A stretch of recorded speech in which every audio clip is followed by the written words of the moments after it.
futures point to a lower open following Wednesday's broad-based sell-off as investors participated in profit-taking and European debt concerns resurfaced. It's a light day for economic data and earnings with just jobless claims and the Challenger report on tap.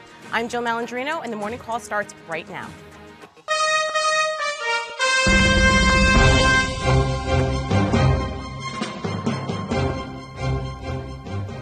Good morning. I'm Scott Redler, Chief Strategic Officer of T3Live.com. And I'm Jill Malandrino with The Street, and together we bring you the Morning Call Express. It's Thursday, even though it feels like Friday for us due to the shortened week. We've had a really interesting week in terms of trading because we've seen it come back a little bit. Scott, let's review what's happened this week before we get into today's trading plan. Yeah, well, connecting the dots is very important as a trader and as a market participant. Last week, going into the end of the quarter, I talked about rally under pressure. You know, IBD put us back in market under pressure based on the fact that we were starting to get some choppy downside action and a few distribution days. And early this week, we talked about, taking the foot off the throttle, that it's a second quarter, what type of personality we're going to have now that the vested interest of the markups are gone.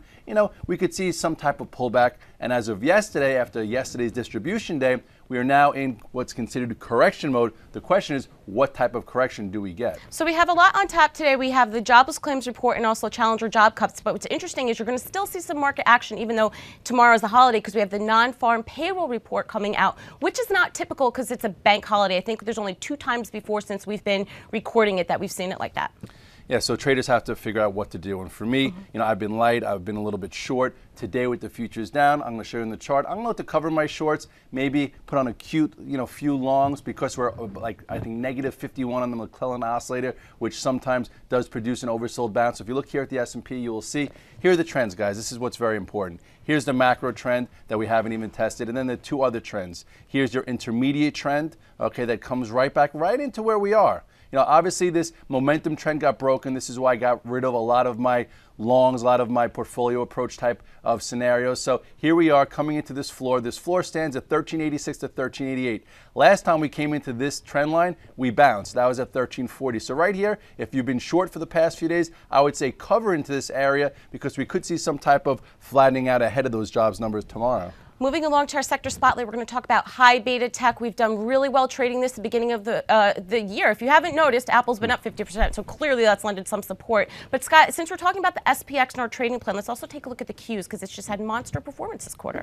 Yes, and the Qs is where the leadership spins, so you want to see what goes on here. So if you take a quick look at the Qs, you'll see yesterday it breached a high level zone. No big deal for the macro investor, but for a trader, here was that doji or that inside day, not actually inside day, outside day that we spoke about when it tried to break through the highs and didn't. We set a nice spot to take some profits. Yesterday, we broke this little floor, came off this trend line, but I do think we might be able to get below this low here at some point and test this bigger support area, which comes in around 66.46. And as you said, if you look into tech, you have to look at Apple because Apple is what led us off the lows again yesterday.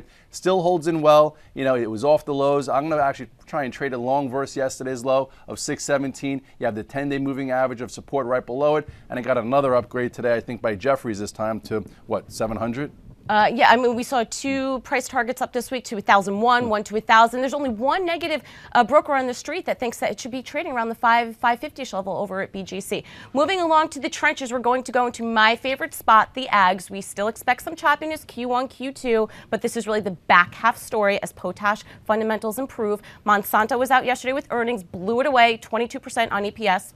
Yeah, well, the stock tried to be positive, but the market really pressured it. If you look at the chart real quickly of Monsanto, you will see that it looks okay, doesn't look great, but at this particular point, it tried to break out and couldn't. I think as long as it stays above 76 to 78, it looks fine. My favorite name in this space is CF. CF, to me, is acting very well at the upper end of the range. If this could finally get above 190, 191, this could help lead that group, so look at that for leadership. Okay, we'll come back to Scott and the rest of the team at the end of the day as they recap the charts for us on Options, Profits, Real Money, and T3Live.com.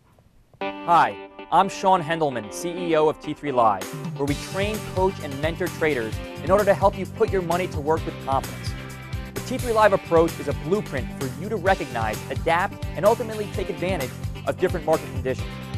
To begin your training with T3 Live, we would like to offer you the opportunity to enroll in our free 30-day online home study course.